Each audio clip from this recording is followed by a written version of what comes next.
Velites, thank you for love and support. I appreciate you all.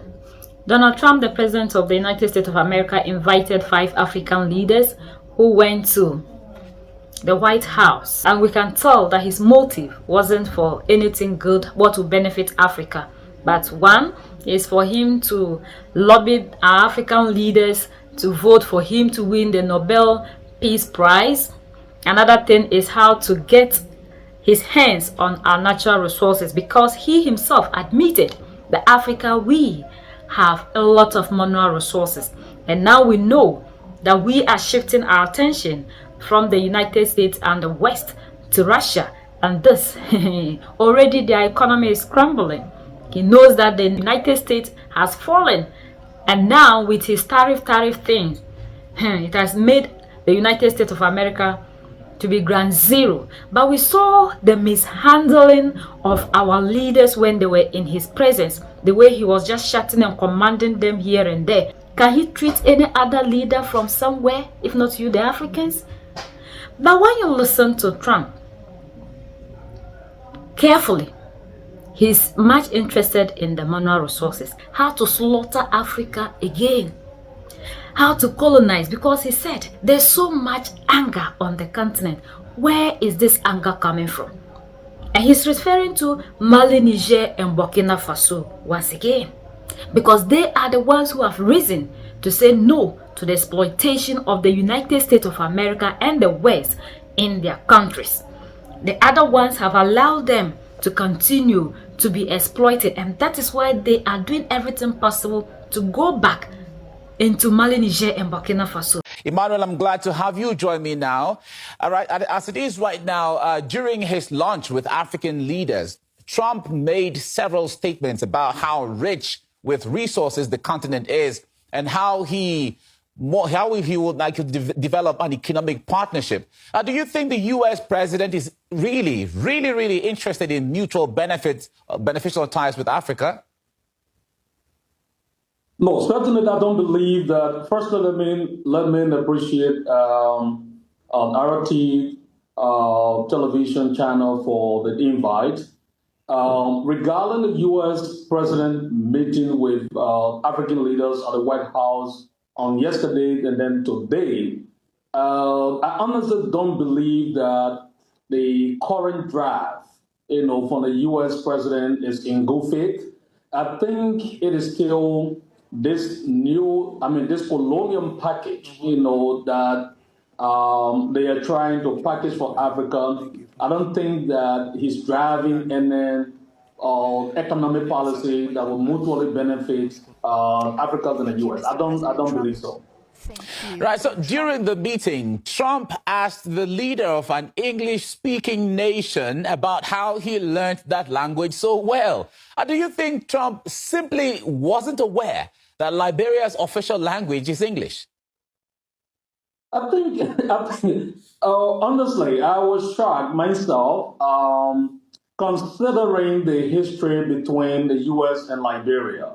For a certain U.S. president to not have a clue that Liberia is an English-speaking country, I was taken aback.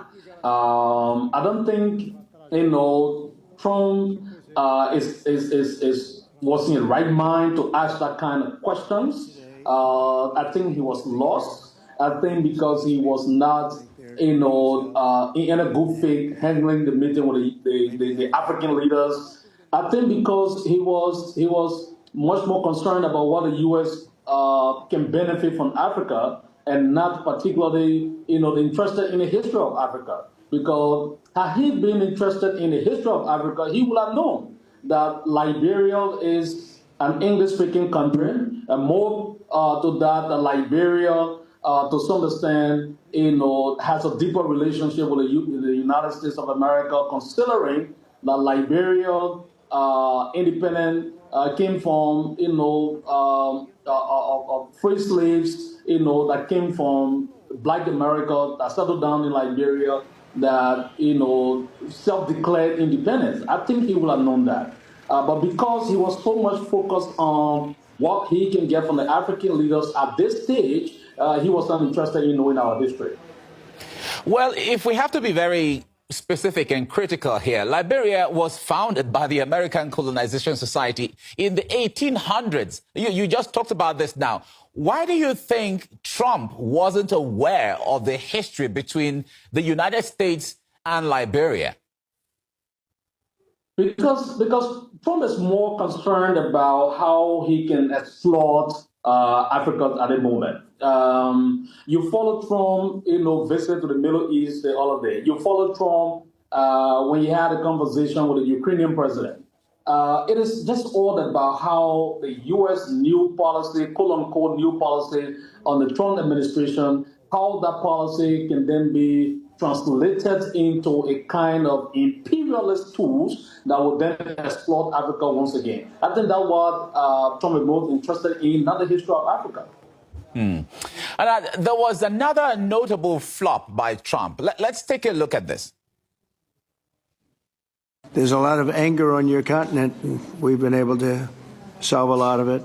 My administration is committed to strengthening our friendships in Africa through economic development efforts that benefit both the United States and our partners. Right. So where could that supposed African anger possibly be coming from? What do you think is the source of those tensions? Well, I don't think, look, every tensions on the continent has always been fueled by Western imperialism and Anglo-Western imperialism. This drive for the natural resources on the continent has always been the source of the conflict on the continent. So for President Trump to say that there's so much anger on the continent, that anger is fueled by this drive for African natural resources. If you look on the continent, who are those that are benefiting from our resources? Just look on the continent. You either find France, you either find the US, or you either find Great Britain, you either find Germany. Those are the people that continue to fuel the conflicts on the continent. Those are the people who continue to create the anger on the continent. They are the ones manipulating the minds of other Africans and going against other Africans simply because they want to control the resources on the continent. So if President Trump spoke about so much angers and tensions on the continent, they are the one that created the anger. For example, I give you an example. See what the U.S. African Force Command said about Ibrahim Traoré just a few weeks ago, about the U.S. African Force Command threat against Ibrahim Traoré. Why are they threatening Ibrahim Traoré? It is because they feel now that the gold in Burkina Faso is not landing in the hands of Western corporations and Western enterprises. So because of that, they are currently issuing threat against Ibrahim Traoré. They are telling him that he's not using the gold of Burkina Faso in the right directions. So they are the one that always create the tensions on the continent. So Africa is not just waking up out of the blue sky to create tension because they want to create tension, but somebody is sitting down somewhere and trying to influence the decisions on the continent. Trump himself confessed that Hillary Clinton and Obama were the ones who created all these terrorist groups. Do you expect Africans to allow you to continue to come into the continent to be taking the mineral resources? Why won't we be angry? Must we continue to be in poverty, in hardship?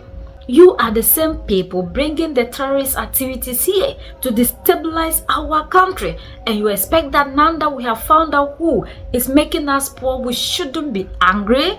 And he even went ahead to talk about you buying weapons from him. For what? Now we should be buying weapons from them so that they can keep telling us the kind of weapons we can have access to. We are the only ones that can actually rise up and fight for ourselves. The time has come for all the Africans to unite. We have to have the Gen Z spirit in Kenya running through our veins. Maybe another set will go, and we don't know what else he's going to convince them. All these things is moving us away from Russia to his side. But it's not going to be possible unless you understand, because they gave them that leadership position. So they can never go against them.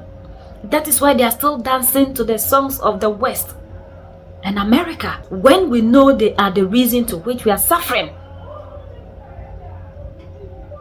These ones, the democratic elected that we are so much interested in following and supporting them using tribalism, religion. Africans, we have to wake up the youth. Like Assimi Goita rightfully told her, it is with the youth that can set Africa free. We have to pull that fear aside and deal with these people. They are human beings like us. But whenever our leaders get the chance to be in their presence, look at the way they present themselves and look at the way he treats you. They don't even feel the pain.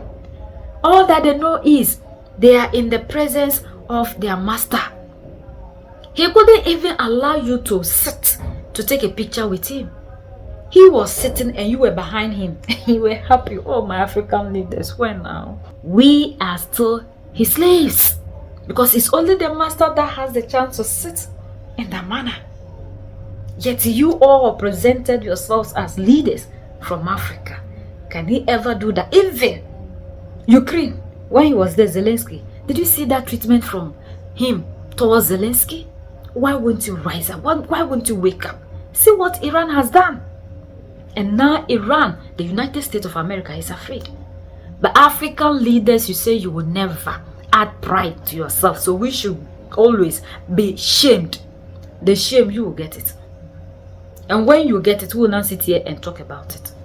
We are the only ones that can set ourselves free. United we stand, divided we fall. And united we keep standing forever and ever. The greatest enemy of the African is mental slavery. So let's decolonize ourselves from mental slavery. Let's keep sharing to educate our brothers and sisters. Together we make Africa great for ourselves and the next generations that are going to come. So that's the latest around the world. In the United States of America.